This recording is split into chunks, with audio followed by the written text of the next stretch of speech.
Friends, आप सभी का स्वागत है home science classes with Mohini ma'am में।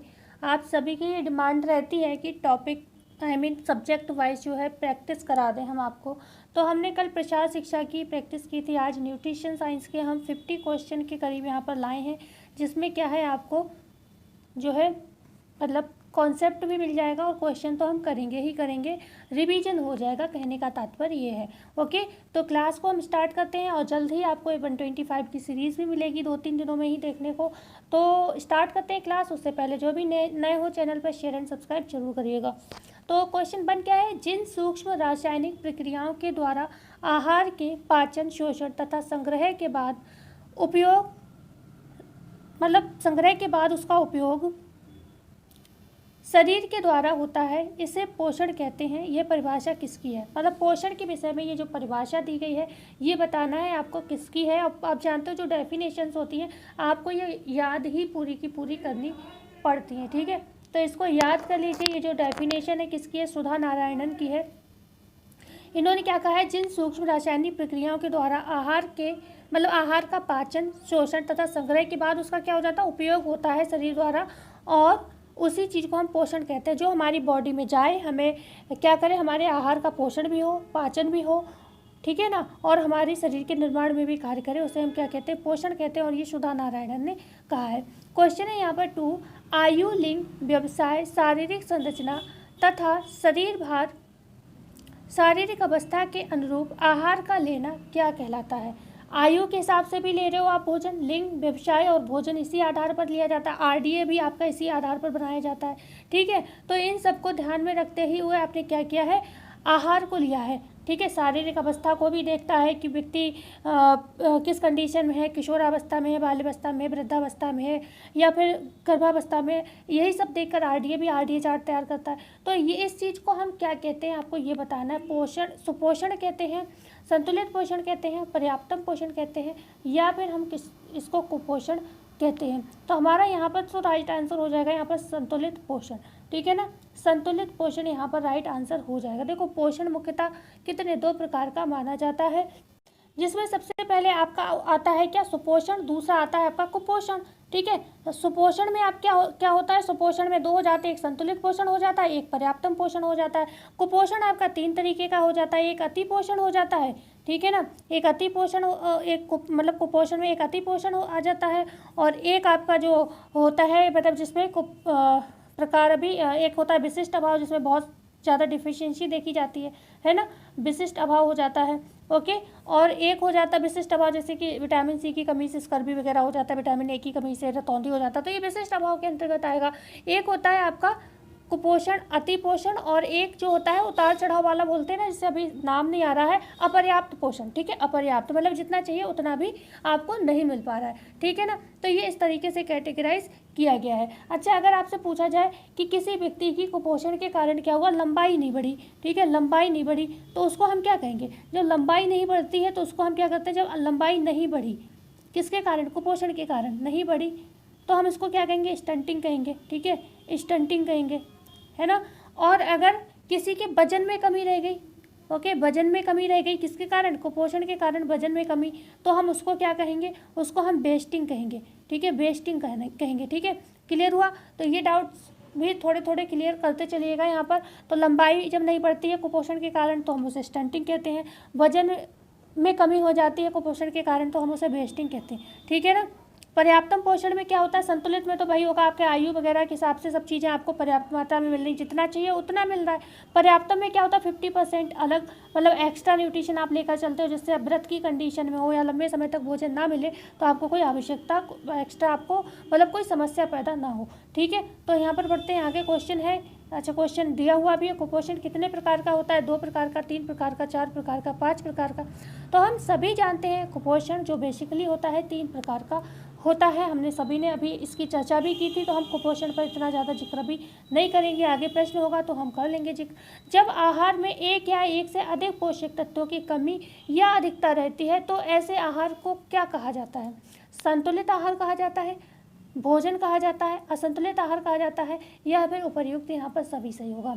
तो हम सभी जानते हैं जब क्या होता है, आहार में एक या एक से अधिक पोषक तत्वों की कमी रहती है, ठीक है ना, पोषक तत्वों की कमी या अधिकता रहती है तो ऐसे आहार को असंतुलित कह रहे हैं, क्योंकि या तो कमी हो जा रही है या अधिकता हो जा रही है, कोई भी चीज़ बैलेंस नहीं है तो असंतुलित है, ठीक है ना, इनबैलेंस डाइट हो जाएगी। ओके, क्वेश्चन है यहाँ पर 5, यह तत्व शरीर की वृद्धि, ऊतकों की टूट फूट की मरम्मत तथा रोगों से रक्षा के साथ साथ शरीर को उष्णता एवं रासायनिक नियंत्रणता प्रदान करती है। क्या कहलाती है? भोजन कहलाती है, आहार कहलाती है, पोषक तत्व कहलाती है या फिर संतुलित आहार कहलाती है। तो यहाँ पर बात क्या हो रही है? पोषक तत्व की बात हो रही है। आपने बीपीएससी में भी देखा होगा, पोषक तत्व से प्रश्न आया था। यह तत्व शरीर की वृद्धि, ऊतकों की टूट फूट की मरम्मत तथा रोगों से रक्षा के साथ साथ शरीर के अंदर उष्णता, रासायनिक जो नियंत्रण होता है, इन सभी चीज़ों को बैलेंस रखता है, तो उसे हम पोषक तत्व कहते हैं। वही तो न्यूट्रिशन है जो सभी काम अच्छे से कर रहे हैं। क्वेश्चन 6 है, मुख्यतः पोषक तत्व कितने प्रकार के होते हैं? 4, 5, 6 या 7? तो मुख्यतः जो पोषक तत्व होते हैं आपके 6 प्रकार के माने जाते हैं। हम कहेंगे जल सबसे पहले रख दिया है, जबकि जल कोई हमें कैलोरी वगैरह नहीं देता तो चलो बाद में ही रखते हैं। सबसे पहले हम कहेंगे प्रोटीन, ठीक है, बॉडी बिल्डिंग का काम करता है। दूसरा हम कहेंगे CHO, कार्बोहाइड्रेट, जो हमें ऊर्जा प्रदान करने का काम करता है। हम लोग आहार में सबसे ज़्यादा ऊर्जा जो है CHO के द्वारा ही लेते हैं। लेकिन अगर आपसे पूछा जाए कि सबसे ज़्यादा ऊर्जा प्राप्त किससे होती है, तो जैसे कि अमाउंट पूछा जाए तो वसा का ज़्यादा होता है, क्योंकि 9.3 कैलोरी देता है, और कार्बोहाइड्रेट 4.0 ही देता है या 4.2 देता है, ठीक है। तो ये 3 हो गए, और उसके बाद आ जाएंगे हमारे खनिज लवण, ओके, खनिज लवण आ जाएंगे, फिर हमारे विटामिन आ जाएंगे, ओके, विटामिन आ जाएंगे, और जल को भी हम इसी श्रेणी में रखते हैं मुख्य पोषक तत्व की। तो ये टोटल आपके 6 प्रकार के होते हैं। ओके, क्वेश्चन हमारा है यहाँ पर 7, आहार में पाए जाने वाले मुख्य पौष्टिक तत्वों को कितने वर्गों के अंतर्गत विभाजित किया गया है? जो आहार में पाए जाने वाले जो मुख्य पौष्टिक तत्व होते हैं उनको कितने वर्ग के अंतर्गत जो है विभाजित किया गया है? तो इनको किया गया है 2 वर्गों में विभाजित, ठीक है, ओके, 2 वर्गों में विभाजित किया गया है। एक होते हैं आपके कार्बनिक पदार्थ, ठीक है, ओके, और दूसरे होते हैं आपके अकार्बनिक पदार्थ, ओके, अकार्बनिक पदार्थ। तो इन्हें 2 वर्गों में जो है मुख्यतः विभाजित किया गया। आहार में पाए जाने वाले जो मुख्य पौष्टिक तत्व होते हैं उनको कार्बनिक और अकार्बनिक में विभाजित किया गया है। कार्बनिक के अंतर्गत, ठीक है, कार्बनिक के अंतर्गत अगर हम बात करते हैं तो आपके प्रोटीन, जो भी स्थूल तत्व आते हैं वो आ जाते हैं। प्रोटीन है, वसा है, कार्बोहाइड्रेट है, ठीक है, CHO है। इनफैक्ट कहें तो विटामिन को भी इसी में रखा गया है, कई जगह उस अकार्बनिक में रखा गया है। और जो खनिज है वो इसमें आ जाते हैं आपके, ठीक है, खनिज आपके इसमें आ जाते हैं अकार्बनिक तत्व में। क्वेश्चन है 8, निम्नलिखित में से शरीर को सुरक्षा प्रदान करने वाले पौष्टिक तत्व कौन से हैं? शरीर को सुरक्षा प्रदान करने वाले पौष्टिक तत्व कौन से हैं? प्रोटीन, खनिज पदार्थ, जल या कार्बोज, वसा और प्रोटीन। सी ऑप्शन है जीवन सत्व मतलब विटामिन, जल और खनिज लवण। डी है निम्न में से सभी। तो हम शरीर को सुरक्षा प्रदान करने की जब भी बात करेंगे तो वो आपके जीवन सत्व हो जाएंगे, जल हो जाएंगे और खनिज हो जाएंगे। 8 क्वेश्चन जो है उसका सी ऑप्शन आपका बिल्कुल सही हो जाएगा। ये शरीर को सुरक्षा भी प्रदान करते हैं और सुरक्षा मतलब रोगों से लड़ने की क्षमता भी प्रदान करते हैं। ठीक है, क्वेश्चन है यहाँ पर 9, यह एक विज्ञान एवं कला का मिश्रित रूप है। पोषण है, आहार है, पथ्य है, संतुलित आहार है। तो हम इसे पथ्य या फिर डाइटेटिक्स कहेंगे। ठीक है, इसे हम डाइटेटिक्स के अंतर्गत जो है रखेंगे। ओके, तो यहाँ पर आपका सी ऑप्शन सही हो जाएगा। क्वेश्चन है क्योंकि कला क्यों है, विज्ञान क्यों है, आप सभी समझ सकते हो। कला इसलिए है जो हमारा भोजन को परोसने का तरीका है, सर्विंग का जो हमारा स्टाइल है, ठीक है, वो एक ऐसा स्टाइल होना चाहिए कि जिसे भूख नहीं भी लगी है वो भी आपकी सर्विंग स्टाइल को देखकर भोजन खाने को तैयार हो जाए। ठीक है, और पेट भरा हुआ है फिर भी खा ले और तृप्त हो जाए। ठीक है, वो कला है। लेकिन आपने उसके साथ साथ विज्ञान को कैसे फॉलो किया है, आपने उसकी अवस्था को देखा, किस अवस्था का है। भाई ग्रोथ के समय का है तो उसको प्रोटीन वगैरह ज़्यादा चाहिए, है ना। प्रौढ़ है तो उसे सेकंड क्लास प्रोटीन भी चल जाएगा। लेकिन अगर ग्रोथ की कंडीशन में है, धात्री अवस्था है, गर्भावस्था है, बच्चा है, तो उसके लिए फर्स्ट क्लास प्रोटीन ही चाहिए। ये क्या है, ये विज्ञान है। ठीक है ना। क्वेश्चन है यहाँ पर 10, प्रोटीन का पाचन होता है। प्रोटीन का पाचन होता है ग्लूकोज के रूप में, अमीनो एसिड के रूप में, ग्लिसरॉल के रूप में, निम्न में से कोई नहीं। तो प्रोटीन का पाचन जो होता है वो आपको सभी को पता है अमीनो एसिड के रूप में होता है। प्रोटीन जो है आप जानते हो अमीनो एसिड के रूप में तो टूटता ही है, साथ ही ग्रीक भाषा का शब्द है, ग्रीक भाषा का किस शब्द से बना है अगर बात हो तो ये ग्रीक भाषा के प्रोटियोस से बना है, प्रोटियोस से बना है। अगर पूछा जाए प्रोटियोस का अर्थ क्या होता है, अर्थ क्या होता है, तो हमारा आंसर होगा, क्या होगा यहाँ पर आंसर हमारा होगा प्रथम स्थान रखने वाला, प्रथम स्थान ग्रहण करने वाला, प्रथम स्थान ग्रहण करने वाला, ठीक है, करने वाला। ओके, आगे बात करूँ तो इसमें लगभग कार्बन की मात्रा जो होती है, कार्बन की मात्रा की अगर हम बात करें, कार्बन जो होता है 50 से कह सकते हैं 54 या 55% तक होता है, ठीक है। यहीं पर अगर हम बात करें यहाँ पर इसकी ऑक्सीजन की, तो ऑक्सीजन की जो मात्रा प्रोटीन में होती है वो 20 से 21%, जो वातावरण में चीज़ें होती वही होती हैं लगभग, ठीक है। और यहाँ पर अगर बात करें हाइड्रोजन भी पाया जाता है जो कि 7% होता है, हाइड्रोजन लगभग 7% होता है। सल्फर की अगर हम बात करें, सल्फर कितना होता है तो 5 से 7% होता है, सल्फर कितना होता है 5 से 7% होता है। और नाइट्रोजन जो होता है 12 से 16% तक होता है। N2 कितना होता है तो 13 से 16% या 12 से 16%, आपको जो भी आंसर मिले सही होगा यहाँ पर, ठीक है। तो प्रोटीन की ये कुछ क्वालिटीज़ को विशेष रूप में ध्यान रखिएगा। नाइट्रोजन कई बार पूछा गया है, ऑक्सीजन 21% तक होता है, नाइट्रोजन 16% तक होता है, हाइड्रोजन 7% होता है, ऑक्सीजन 20 से 21% होता है, सल्फर 5 से 7% होता है। ये आपको ध्यान रखना पड़ेगा। साथ ही साथ इसकी खोज की बात करें तो, ठीक है, खोज 1838 में किसने की, मुल्डर महोदय ने की, हम सभी जानते हैं मुल्डर ने की। और अगर बात करें नामकरण, भाई नामकरण किसने किया तो हम कहेंगे बर्जीलियस ने किया, ठीक है, बर्जीलियस ने किया, ओके, बर्जीलियस ने किया इसका इनका नामकरण, ठीक है, बर्जीलियस ने जो है इनका है नामकरण किया था। और प्रोटीन की संरचना किसने बताई, अगर बात आए कि प्रोटीन की संरचना किसने बताई, प्रोटीन की संरचना, स्ट्रक्चर जो अगर पूछा जाए स्ट्रक्चर ऑफ प्रोटीन किसने दिया, तो हमारा यहाँ पर जो आंसर होगा वो होगा पाउलिंग, ठीक है। आंसर क्या होगा हमारा, पाउलिंग आंसर होगा, पाउलिंग, ओके, क्लियर हुआ। तो ये याद रखिएगा, पाउलिंग यहाँ पर हमारा आंसर जो है बिल्कुल सही होगा। आगे बढ़ते हैं, क्वेश्चन है हमारा 11, जल का अवशोषण होता है छोटी आंत में, बड़ी आंत में, आमाशय में, वृक्क में। तो हम सभी जानते हैं जल का अवशोषण जो है बड़ी आंत में होता है। जल और इलेक्ट्रोलाइट्स का जो अवशोषण होता है वो बड़ी आंत में होता है। लगभग सभी न्यूट्रिशन का, अगर लगभग पूछा जाए तो सभी न्यूट्रिशन का अवशोषण जो है छोटी आंत के माध्यम से ही होता है, ठीक है, सभी। लेकिन जल को छोड़कर इलेक्ट्रोलाइट्स जो होते हैं वो बड़ी आंत में अवशोषित होते हैं, ध्यान रखिएगा। आमाशय भी हमारे क्या करता है, प्रोटीन का पाचन पूछा जाता है कहाँ से शुरू होता है तो आमाशय से होता है। पूछा जाता है प्रोटीन का पाचन कहाँ नहीं होता है तो मुख में नहीं होता प्रोटीन का पाचन, ठीक है, मुख में नहीं होता है। कहाँ से शुरू होता है तो आमाशय से होता है। कौन करता है, यहाँ पर पेप्सिन पाया जाता है, रेनिन पाया जाता है, ठीक है। पेप्सिन प्रोटीन का पाचन हम सभी में करता है, रेनिन बच्चों में करता है, ध्यान रखिएगा, ओके, क्लियर हुआ। पढ़े आगे। और वृक्क क्या करता है, डायलिसिस की क्रिया जो होती है वृक्क के ही साथ होती है। वृक्क का की संरचनात्मक इकाई पूछी जाए क्या है तो नेफ्रॉन है। कई बार ये प्रश्न पूछा गया है, कई बार पूछा गया है, ठीक है। पढ़ते हैं आगे। ब्लड को फिल्टर करने का काम करता है, ये भी ध्यान रखना, वृक्क जो होता है। क्वेश्चन है 12, पौष्टिक तत्वों के सरलतम रूप को अवशोषित कर उसे शरीर के सभी अंगों, ऊतकों व कोशों में पहुंचाती है। पौष्टिक तत्वों के सरलतम रूप को अवशोषित कर उसे शरीर के सभी अंगों, ऊतकों व कोशों में कौन पहुंचाता है, रक्त नलिकाएं, लसिका नलिकाएं। सी है ए, मतलब केवल ए सही है, डी है ए और बी दोनों, तो यहाँ पर डी ऑप्शन सही होगा। जब पौष्टिक तत्व हम खाते हैं उन पर क्या होता है, मेटाबॉलिज्म का प्रोसेस होता है। पौष्टिक तत्व टूटते हैं, अवशोषित होते हैं, हमारे शरीर में क्या करते हैं, टूट फूट की मरम्मत, ठीक है, वृद्धि और विकास में सहायक होते हैं। लेकिन वो सभी पौष्टिक तत्व जो हैं, अवशोषित पदार्थ जो हैं हमारे कहाँ, छोटी छोटी कोशिकाओं, ऊतकों तक पहुँच जाएं, इसके लिए जिम्मेदार होती हैं ब्लड वेसल्स एंड आपकी जो ये लसिका होती हैं, ये लसिका नलिकाएं, ये दोनों ही जो है इसमें योगदान देती हैं। तो डी ऑप्शन यहाँ पर सही होगा। क्वेश्चन है 13, भोजन के पाचन एवं अवशोषण के बाद होने वाली प्रक्रिया को क्या कहते हैं। भोजन का पाचन हुआ, अवशोषण हुआ, इसके बाद होने वाली प्रक्रिया जो है वो क्या अवशोषण कहलाएगी, चयापचय कहलाएगी, उपचय कहलाएगी या फिर अपचय कहलाएगी। तो ये होगा आपका चयापचय। और ये चयापचय भी देखो, भोजन का पाचन हो गया, अब अवशोषण हो गया, अब शुरू होगा मेटाबॉलिज्म।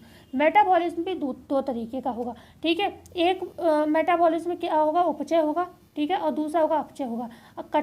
यहाँ अपचय को कैटाबॉलिज्म कहते हैं और इसको हम एनाबॉलिज्म कहते हैं। ठीक है, कैटाबॉलिज्म में क्या होती है, टूट फूट होती है, टूट फूट की मरम्मत होती है, और यहाँ पर टूट फूट होती है मतलब कैटाबॉलिज्म का मतलब होता है टूट फूट होना, और उपचय जो एनाबॉलिज्म है इसमें होता है निर्माणकारी कार्य जो है न्यूट्रिशन शुरू कर देते हैं। ठीक है, तो यहाँ पर दो तरीके का होता है आपका चयापचय, ये भी ध्यान रखना है। क्वेश्चन है यहाँ पर 14, शारीरिक वृद्धि के समय निम्न में से निर्माणकारी क्रियाएं कौन सी अधिक होंगी? उपचय होगी, अपचय होगी, पाचन होगा, अवशोषण होगा। प्रश्न को बहुत ध्यान से पढ़ना। शारीरिक वृद्धि के समय निम्न में से निर्माणकारी क्रियाएं कौन कौन सी अधिक होंगी? निर्माणकारी क्रिया की बात हो रही है, तो हमने बताया जो कैटाबॉलिज्म होता है उसमें तो टूट फूट होती है, तो हमारा आंसर होगा उपचय, और ये मेटाबॉलिज्म का एक प्रकार है। उपचय मतलब एनाबॉलिज्म। ठीक है, एनाबॉलिज्म। इसी बात पर मैं चाहूँगी सभी लोग चैनल को एक बार शेयर कर दें, और नए आए हो तो सब्सक्राइब जरूर कर लें। तो यहाँ पर एनाबॉलिज्म जो होता है, उपचय होता है, ये शारीरिक वृद्धि के समय ये कार्य सबसे ज़्यादा होता है, खासतौर से जो बाल्यावस्था वाली एज होती है। ठीक है, इस समय वृद्धि और विकास खूब होता है। क्वेश्चन है यहाँ पर 15, वह प्रक्रिया जिसके फलस्वरूप भोज्य पदार्थ अपने सबसे सरलतम रूप में टूट जाता है?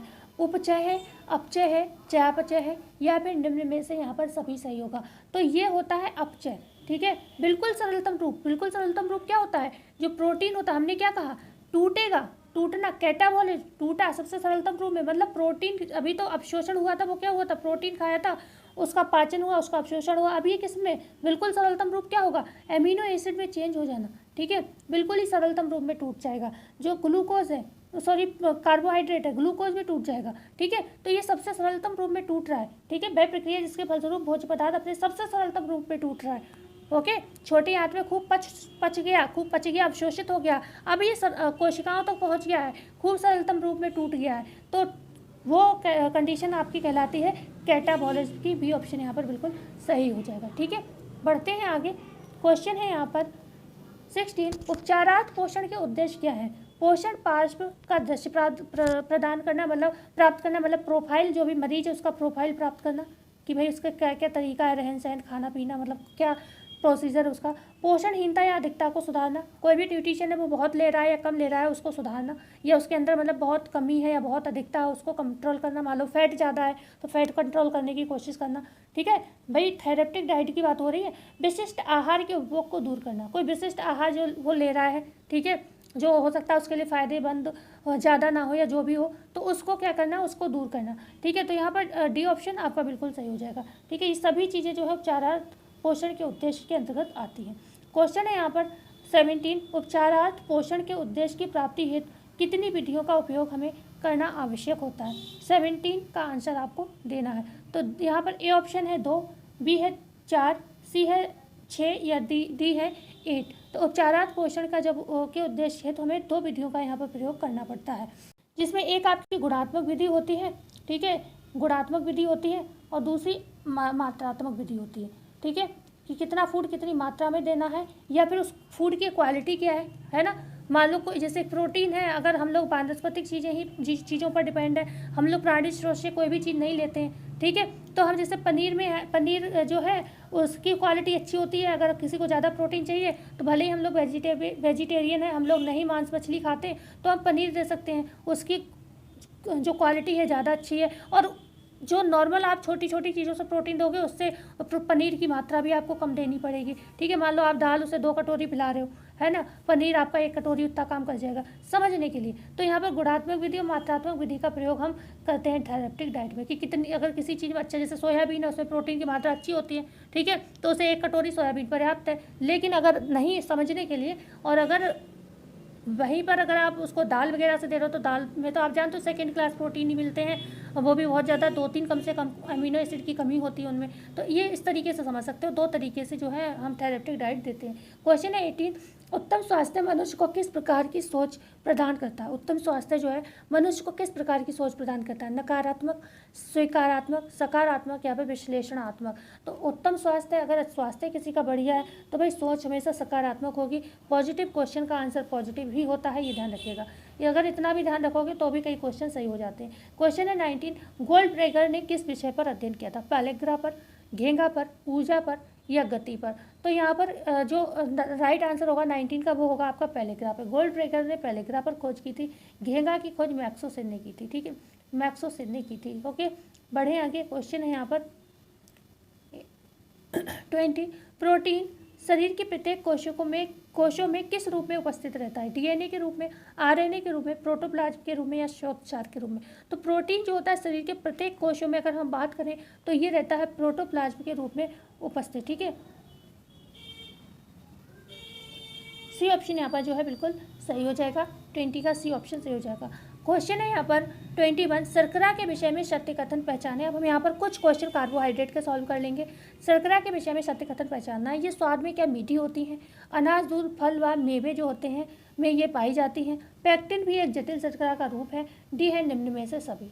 तो राइट आंसर तो ये हो जाएगा डी, निम्न में से सभी। इतना ही जानना है तो आप वीडियो को आगे बढ़ा सकते हो, क्योंकि मेरी कोई लाइव क्लास नहीं जिसमें मैं घंटों का बेवजह व्यू ले रही हूँ। जितना पढ़ाती हूँ सॉलिड पढ़ाती हूँ, बेवजह की कोई बात नहीं रहती है। कभी कोई इमरजेंसी हो, कोई समस्या है, वो डिस्कस करती हूँ, उसके बाद सिर्फ पढ़ाने का काम करती हूँ, ठीक है। तो अगर आपको सिर्फ आंसर चाहिए तो आप आगे बढ़ सकते हो, नहीं तो इसके कॉन्सेप्ट को समझ लो, ज़्यादा सही है, ठीक है। तो कार्बोहाइड्रेट जो होता है हमें 3 रूपों में प्राप्त होती है, हम सभी जानते हैं। एक मोनो का रूप होता है, ओके, मोनो का रूप होता है, दूसरा डाई का रूप होता है और तीसरा पॉली का रूप होता है। मैंने उल्टा लिख दिया, कोई दिक्कत नहीं, ऊपर नीचे कर दिया, ओके। यहाँ पर क्या हो जाएगा आपका आ जाएगा यहाँ पर हम कहेंगे बात ग्लूकोज की, ग्लूकोज, ओके, फ्रक्टोज, ओके, और एक होता है गैलेक्टोज, गैलेक्टोज, गैलेक्टोज। यहाँ पर अगर डाई की हम बात करते हैं तो यहाँ पर आपका क्या जो डाइसैकेराइड होते हैं, यहाँ पर आपका सुक्रोज हो जाएगा, माल्टोज हो जाएगा, माल्टोज हो जाएगा, ठीक है, और लैक्टोज हो जाएगा, जो दूध की शर्करा होती है, लैक्टोज, ठीक है, हो जाएगा। फ्रक्टोज फ्रूट शुगर होती है, ओके। पॉलीसैकेराइड में आपके बहुत सारे आ जाते हैं, डेक्स्ट्रीन आ जाता है, आपका स्टार्च आ जाता है, साथ ही साथ अगर हम बात करते हैं आपका सेल्यूलोज आ जाता है, हेमी सेल्यूलोज और पैक्टिन, ये सभी इसी के अंतर्गत जो है आपके जो जटिल शर्कराएँ होती हैं वो पॉलीसैकेराइड के अंतर्गत आपको देखने को यहाँ पर मिलती हैं। शर्कराएँ 2 तरीके की होती है, एक नॉन शुगर्स होती हैं और एक शुगर्स होती है। मतलब शुगर्स जो होते हैं वो मीठे होते हैं, नॉन शुगर्स जो होते हैं और शर्कराएँ जो होती हैं वो स्वाद में मीठी नहीं होती हैं, ठीक है। यहाँ पे जो मोनो होता है, आप जानते हो सभी शर्कराओं में सबसे ज़्यादा सरल रूप जो है मोनोसैकेराइड का माना जाता है। सबसे ज़्यादा सरल जो होता है वो मोनोसैकेराइड का रूप होता है। इसको एक नाम और दिया जाता है, हेक्सोस नाम से जानते हैं। जो मोनोसैकेराइड होता है इसे हम हेक्सोस भी कहते हैं, हेक्सोस शुगर कहते हैं, ये ध्यान रखिएगा, ठीक है। हेक्सोस शुगर के नाम से भी हम इसको जो है जानते हैं। साथ ही साथ आपसे पूछा जाता है कि जो कार्बोहाइड्रेट है उसमें हाइड्रोजन एंड ऑक्सीजन का अनुपात आपसे पूछा जाता है, हाइड्रोजन और ऑक्सीजन का अनुपात, ठीक है, ऑक्सीजन का अनुपात। तो हमेशा ध्यान रखिएगा हाइड्रोजन जो ऑक्सीजन का अनुपात होता है वो 2:1 का होता है, ओके, 2:1 का होता है। यहीं पर अगर हम बात करते हैं इसके अलावा अगर सीधे ये भी चलो ये हटा देती हूँ इतना सा। अगर बात की जाए, एक सेकेंड, हाँ, यहाँ पर कभी कभी CHO पूरा अनुपात पूछ लिया जाता है, ठीक है, कार्बन, हाइड्रोजन और ऑक्सीजन का अनुपात। तो हमेशा ध्यान रखिएगा कार्बन का 1 अनुपात होगा, ठीक है, जो हाइड्रोजन होते हैं उसके 2 अणु होते हैं और ऑक्सीजन का भी 1 अणु, ठीक है। तो हाइड्रोजन ऑक्सीजन का पूछा जाए तो आप कहोगे 2:1, लेकिन कार्बन के सहित पूछा जाए तो आप कहोगे 1:2:1, ठीक है। ये इसका क्या होता है, आप रेशियो रहता है, जो काफ़ी प्रश्न जो है कई बार पूछा जाता है। इनकी सरलतम इकाई कार्बोहाइड्रेट की क्या होती है, ग्लूकोज होती है, हम सभी जानते हैं। 4.2 कैलोरी हमें ऊर्जा इनसे जो है प्राप्त होती है, ओके। जो एक स्वस्थ व्यक्ति होता है उसके शरीर में ग्लूकोज का अगर पूछा जाए अमाउंट कितना होता है, स्वस्थ व्यक्ति के शरीर में ग्लूकोज का अमाउंट कितना होता है, तो हम कहेंगे 80 से, ओके, 80 से 120 mg 100 ml ऑफ ब्लड, ठीक है, 100 ml ऑफ ब्लड, मतलब 100 ml है, 100 ml का जो रेशियो रहेगा वो 80 से 120 ग्लूकोज का रेशियो रहेगा। इससे ऊपर बढ़ेगा तो वो डायबिटीज़ का शिकार हो जाएगा, ठीक है ना। बढ़ें आगे, क्वेश्चन है और कोई प्रश्न होगा कार्बोहाइड्रेट से संबंधित तो रही बची चीज़ें उससे सॉल्व कर लेंगे, ठीक है। क्वेश्चन है 22, हमारे शरीर के लिए अनिवार्य अमीनो अम्ल की संख्या क्या है? अनिवार्य पूछा गया है, ओके। टोटल 20 होते हैं, हम सभी जानते हैं, 10, 20, 22 या 12। तो टोटल 20 होते हैं, लेकिन 10 हमारे अनावश्यक हो जाते हैं क्योंकि वो बॉडी हमारी खुद ही बना लेती है, तो उनको हमें बाहर से लेने की आवश्यकता नहीं, इसलिए वो क्या होते हैं, हमारे लिए अनावश्यक हो जाते हैं। लेकिन जो आवश्यक होते हैं, जो हमें बाहर से चाहिए होते हैं, वो कौन से होते हैं, वो आपके होते हैं आवश्यक एमिनो एसिड, जिसमें आपको हम सभी जानते हैं कौन कौन से 10 आते हैं। एक आता है हिस्टीडीन, ठीक है, हिस्टीडीन। दूसरा होता है leucine, lysine,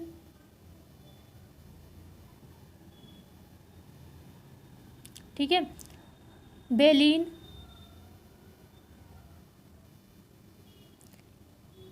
हिस्टाडीन, leucine, lysine, valine, tryptophan, methionine.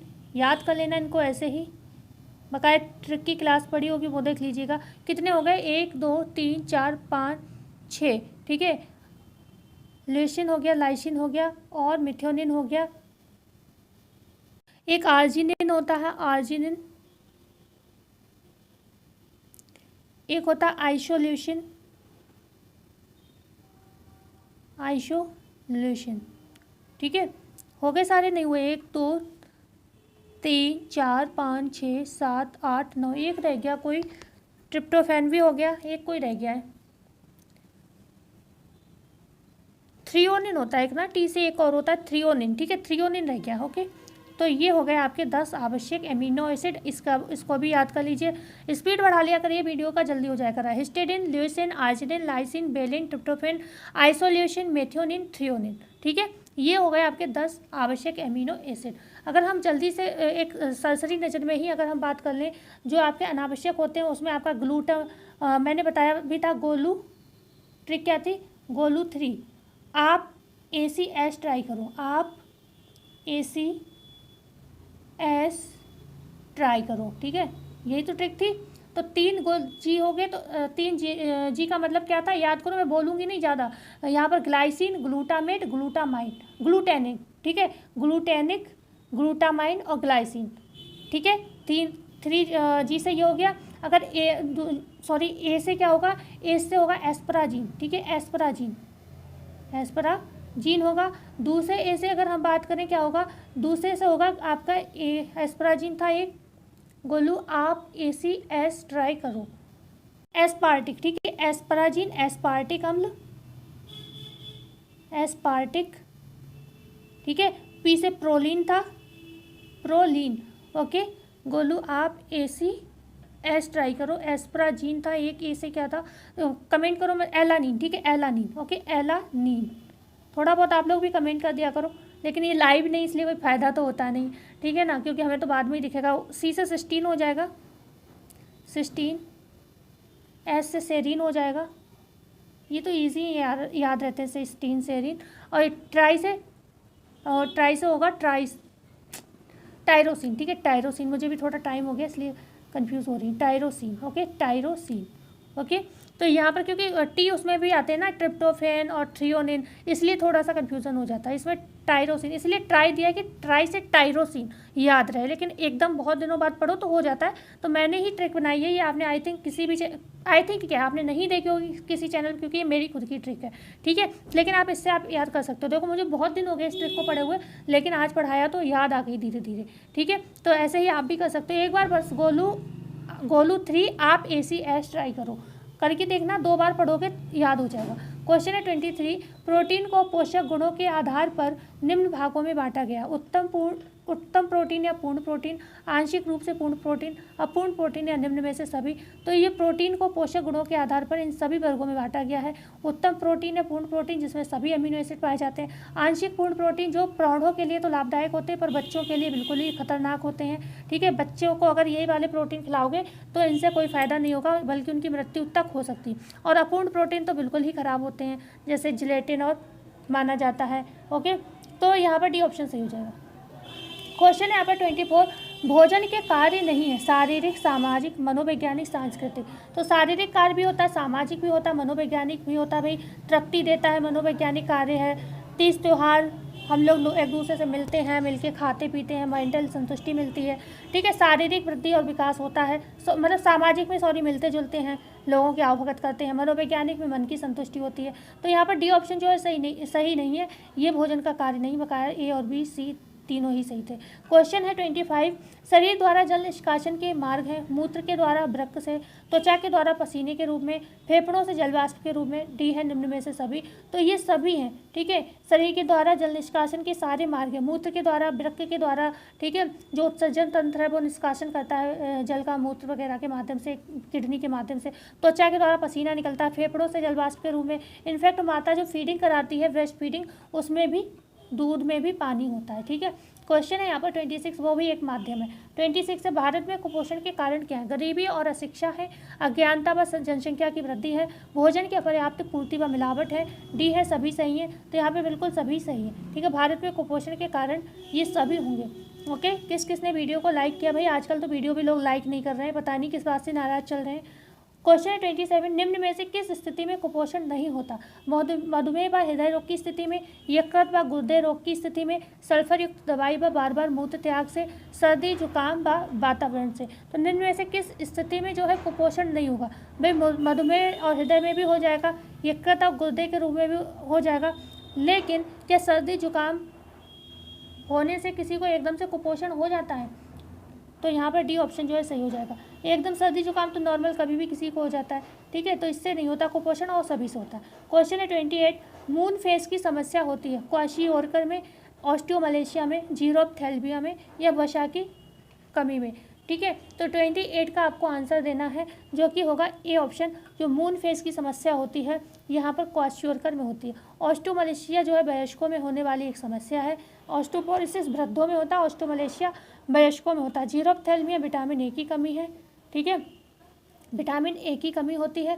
वसा की कमी से आप जानते हो फ्राइनोडर्मा, ठीक है, फ्राइनोडर्मा कछुए की समान त्वचा, जिसे हम टोड स्किन के नाम से जानते हैं, जो वसा की कमी कह लो या फिर विटामिन ए की कमी से भी ये समस्या जो हमने यहाँ पर लिखी फ्राइनोडर्मा, ये हो जाती है।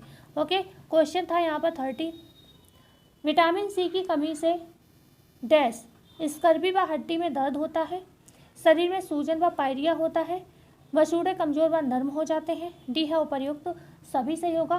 तो स्कर्वी व हड्डी में दर्द होता है, बिल्कुल सही है, ठीक है। शरीर में सूजन व पायरिया होता है, ये भी सही है। वसूड़े कमजोर व नर्म हो जाते हैं, ये भी सही है। डी ऑप्शन सही होगा, उपर्युक्त सभी यहाँ पर सही है।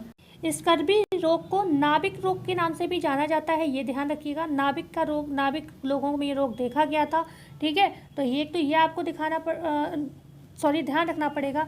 और जो विटामिन सी होता है ये दो तरीके के फॉर्म में मिलता है हमें। एक होता है लाइव रूप में, ठीक है, जिसे हम एल कहते हैं, ओके। दूसरा होता है डेड रूप में, ठीक है। एक लीव रूप में होता है, दूसरा होता है डेड रूप में, ठीक है। डेड मतलब समझ सकते हो आप, मतलब जो इनएक्टिव हो, ठीक है, डीएक्टिव हो, एक्टिव ना हो, उसे हम कहते हैं, ठीक है। और जो एल वाला होता है ये एक्टिव फॉर्म होता है विटामिन सी का। तो ये दो रूपों में मिलता है, एक तो ये ध्यान रखिएगा। और ये क्रिस्टलीय होता है, ठीक है, ये सफ़ेद व क्रिस्टलीय पदार्थ होता है, लेकिन जल में घुलनशील होता है। क्रिस्टलीय, रंग कैसा होता है? सफ़ेद होता है, लेकिन जल में कैसा होता है? ये घुलनशील होता है। लेकिन क्षार है, ताप है, इन सबसे ये नष्ट हो जाता है, ठीक है। क्षार का, ताप का, इन सब का इस पर क्या होता है? बुरा प्रभाव पड़ता है, ये नष्ट हो जाता है, ये ध्यान रखिएगा। बहुत जल्दी इसका ऑक्सीडेशन होता है, बहुत जल्दी ये उड़ जाता है, समझ सकते हो आप इस चीज़ को, क्योंकि आप जानते हो खुले वातावरण में विटामिन सी की कोई भी चीज़ रख दो तो उसका कलर चेंज हो जाता है, क्योंकि उसका ऑक्सीडेशन हो जाता है जल्दी ही। ओके, अगर इसकी बात करें कि किसने ये स्पष्ट किया, जो विटामिन सी होता है ना, कि ताज़े फल एवं ताज़े और खट्टे फलों में मिलता है, किसने ये बताया सबसे पहले? तो यही बताया था कैप्टन जेम्स ने, ठीक है। कैप्टन जेम्स ने बताया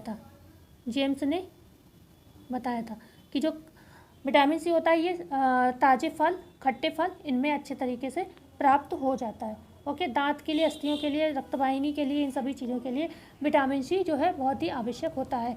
इनका जो स्रोत होता है दूध वगैरह में ये नहीं मिलता है विटामिन सी, बकाया मांस है, मछली है, या फिर आपके मांस वगैरह में भी कम ही मिलता है। ओके, बहुत ही कम मात्रा होती है। लेकिन अगर जो आपके खट्टे फल हैं, आंवला, अमरूद, ये इन सभी में प्राप्त होता है। क्वेश्चन है यहाँ पर 31, आंवला है, अमरूद है और संतरे हैं, ये सारी चीज़ें। क्वेश्चन है 31, थायरोक्सिन हार्मोन का निर्माण होता है चुल्लिका ग्रंथि से, यकृत से, पीयूष ग्रंथि से, निम्न में से किसी से नहीं। तो जो थायरोक्सिन हार्मोन का जो निर्माण होता है वो बेसिकली इसको चुल्लिका ग्रंथि कहते हैं। ए ऑप्शन आपका यहाँ पर बिल्कुल जो है सही हो जाएगा। थायरोक्सिन हार्मोन जो होता है थायराइड ग्रंथि से निकलता है, जिसको हम चुल्लिका ग्रंथि भी कहते हैं, ठीक है ना। किससे निकलता है? थायराइड ग्रंथि से निकलता है, थायराइड जिसे हम चुल्लिका ग्रंथि कहते हैं, ठीक है। इसका आकार कैसा होता है? तितली की तरह होता है, तितली की तरह होता है, या फिर तितली कैसी होती है, या फिर हम कह सकते हैं एच आकार की, ठीक है। ओके, एच आकार की तितली जो होती है आप अगर बनाओ तो ऐसे ही करके यहाँ पर आपकी जो है तितली है बन जाएगी, ठीक है, तितली आपकी बन जाएगी। तो इस तरीके से यहाँ पर आँख बना दो, तो मतलब थोड़ा अच्छे करके बना सकते हो आप, मैंने तो ऐसे ही रंग दिया, ठीक है। तो ये जो तितली की तरह होती है एच आकार की होती है, इसे एच आकार का या तितली के आकार की ग्रंथि माना जाता है। गले में ये पाई जाती है, हम सभी जानते हैं इस चीज़ को, है ना। गले में ये पाई जाती है, क्या करती है? ये मेटाबॉलिज्म के प्रोसेस में योगदान देती है। इसकी अधिकता से ये मेटाबॉलिज्म का जो प्रोसेस है वो बहुत ज़्यादा बढ़ जाता है। बकाया जल का नियंत्रण करती है हमारे शरीर में, VMR को भी नियंत्रित करती है, ठीक है। और जो शरीर में कोशिकाओं को ग्रहण करने की जो कोशिकाओं की ऑक्सीजन ग्रहण O2 को ग्रहण करने की क्षमता है उसको भी बढ़ाती है। तो ये सारे टर्म जो बोले हैं मैंने, इन्हें दिमाग में बिठा लेना। इसकी कमी और अधिकता दोनों खतरनाक है, ध्यान रखिएगा। कमी से बहुत सारी समस्या हो जाती हैं। क्या होगी भाई? क्रिटिनिज्म, ठीक है। सबसे पहला तो घेंगा रोग जो हो जाता है, घेंगा रोग होगा, किससे? कमी से होगा, ओके। इसके बाद हॉशीमोटो भी बोलते हैं इसको, ठीक है, हॉशीमोटो भी हो जाता है कमी से, ओके। साथ ही साथ क्रिटिनिज्म, जिसमें बच्चा जो है बौना रह जाता है, क्रिटिनिज्म की समस्या भी होती है, ओके। आयोडीन की कमी से या थायरॉक्सिन हार्मोन की अव्यवस्था या फिर कमी से, ठीक है ना। यहाँ पर हम मिक्सिडिमा भी कह सकते हैं। अगर महिला में क्या है, बहुत ज़्यादा कमी हो जाती है आयोडीन की, तो मिक्सिडिमा जो है बच्चों में देखने को मिलता है, जिसको हम मंदबुद्धिता भी कहते हैं, ठीक है ना। यहीं पर ये तो हमने कमी की समस्या बता दी, नोट कर लेना। यहीं पर अगर हम बात करें अधिकता से क्या समस्याएं होती हैं, अधिकता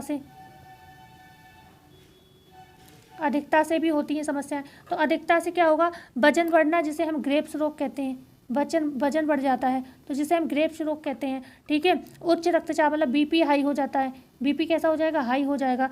और जो आंखों की पुतली होती है वो बाहर से ऐसा लगता है निकली हुई दिखती हैं, है ना। जैसे अंधेरे में देख लो किसी व्यक्ति को तो डर जाओ, इस तरीके की समस्या हो सकती है, ठीक है।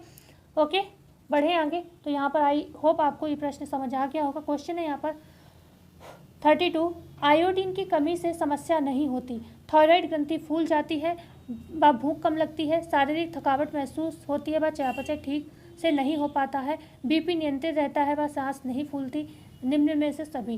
तो आयोडीन की कमी से कौन सी समस्या नहीं होती भाई? कौन सी समस्या यहाँ पर नहीं होती, ये पूछा जा रहा है। भाई BP नियंत्रित रहता है, व सांस नहीं फूलती, क्या आयोडीन की कमी से ये समस्या नहीं होगी? तो गलत क्वेश्चन हो जाएगा, क्योंकि निगेटिव पूछा गया है, यहाँ पर नहीं होता है ये बताना है, ओके। तो यहाँ पर जो है डी ऑप्शन जो है सही हो जाए, डी ऑप्शन जो है इसका आंसर क्यों होगा, अभी इसकी भी बात करेंगे। इस प्रश्न से या तो नहीं हटा दो, यहाँ पर प्रश्न में नहीं लग गया, ये गड़बड़ कर रहा है, ठीक है। या तो नहीं हटा दो, या फिर ये क्वेश्चन का वो वाला फॉर्म है जो कभी कभी आयोग पूछता है कि नहीं होती। अब आप क्या कहोगे, क्या ये सारी समस्याएं नहीं होती? तो सारी होती हैं, है ना। तो आप नहीं होती मतलब ये दोनों तरीके से प्रश्न सही है। अगर आपसे नहीं लगा दो, अगर मैं इसको नहीं को नहीं हटाऊँ तो भी ये डी ऑप्शन सही है। क्यों? क्योंकि ये सारी समस्याएं होती हैं। तो आप कहोगे क्या ये सारी समस्याएं नहीं होती? क्वेश्चन का फॉर्म समझना क्या है। आयोडीन की कमी से ये समस्या नहीं होती, कह दिया मैंने। क्या ये समस्या नहीं होती? सारी समस्याएं ही होती। तो आप क्या कहोगे, डी ऑप्शन दोनों तरफ से सही। अगर इसे पॉजिटिव, अगर आप निगेटिव आपको समझ नहीं आ रही ये लाइन जो मैं कहना चाह रही हूँ, हालांकि एग्जाम में इस तरीके के क्वेश्चन आते हैं जिसमें नहीं होता दिया होता है और वो सारी समस्याएं होती हैं, और उसको हमें उसी निगेटिव फॉर्म में ही सही आंसर मानना पड़ता है। ये प्रश्न होता है जब डी ऑप्शन ऐसा फंसता है जहाँ पर सभी हो, या फिर मतलब इस फॉर्म को आप समझ जाइए, मैं समझाना जिस वे में चाह रही हूँ। अगर मैं आपसे कहूँ क्या आयोडीन की कमी से समस्या नहीं होती, तो आप इन्हें पढ़िए, सारी होती हैं, होती है नहीं होती, तो डी ऑप्शन से हो जाएगा। और अगर मैं नहीं हटा दूँ तो प्रश्न का सीधे ही सीधा आंसर सही, फिर तो कुछ समझना है ही नहीं, ठीक है। तो अब तक बच्चे समझ गए होंगे। इसको मैंने कई बार पहले भी इस तरीके के क्वेश्चन सॉल्व किए हैं क्लास में, और बच्चों को बताया भी, पर्सनली मैसेज आया है कि इसका मतलब क्या हुआ, तो भी मैंने समझाया कि नहीं का मतलब होना है यहाँ पर। क्योंकि आप जैसे ही कहोगे नहीं होता है तो वो निगेटिव आंसर हो जाएगा। क्वेश्चन है 33, गलत कथन पहचानिए डैश। इसमें मतलब क्या गलत है? विटामिन डी की कमी से रिकेट्स होता है, विटामिन ए की कमी से रतौंधी होती है, लौह आयरन की कमी से एलर्जी होती है, फ्लोरीन से क्या होता है? फ्लोरोसिस होता है। तो यहाँ पर जो राइट आंसर होगा हमारा सी ऑप्शन, जो लौह है, आयरन होता है, इससे एनीमिया होती है, ना कि एलर्जी होती है, ठीक है। क्वेश्चन है यहाँ पर 34 यूनिसेफ की स्थापना कब हुई थी? 1946 में हुई थी, 1949 में हुई थी, 1945 में हुई थी या फिर 1948 में हुई थी। इस प्रश्न को अब हम पूरा डिटेल में सॉल्व करेंगे। जो यूनिसेफ की स्थापना होती है वो होती है कब? 1946 11 दिसंबर को, ठीक है, 11 दिसंबर 1946 के। भारत कब सदस्य बना? प्रश्न आता है भारत सदस्य कब बना सदस्य बना? तो सदस्य बना भारत कब? 1949 में। यूनिसेफ का सदस्य भारत कब बनता है? 1949 में। जब स्थापना हुई है 46 में, उसके मतलब कह सकते हैं हम 3 साल बाद, ठीक है, 1949 में इसकी स्थापना हुई। ओके, भारत इसको कितना रुपए देता है हर साल प्रतिवर्ष? तो 60 लाख रुपए देता है खर्चा पानी के लिए। ओके, जिससे ये काम हो चलते हैं सारे। भारत ही नहीं देता, और भी देश योगदान देते हैं। ओके, भारत को कितने बिलियन डॉलर मिलते हैं? भारत को 5 बिलियन डॉलर मिलते हैं। ओके, इसके बदले में 60 लाख देता है और भारत पर इतना खर्च ये करता है। ओके, ये सारा प्रक्रिया होता है, पैसे जमा होते हैं, उससे ब्याज वगैरह मिलता है, वो सारा प्रोसेस होता है। कोई किसी का लॉस और फ़ायदा इसमें नहीं देखा जाता, ये एक सेवा है, ठीक है, एक तरीके से।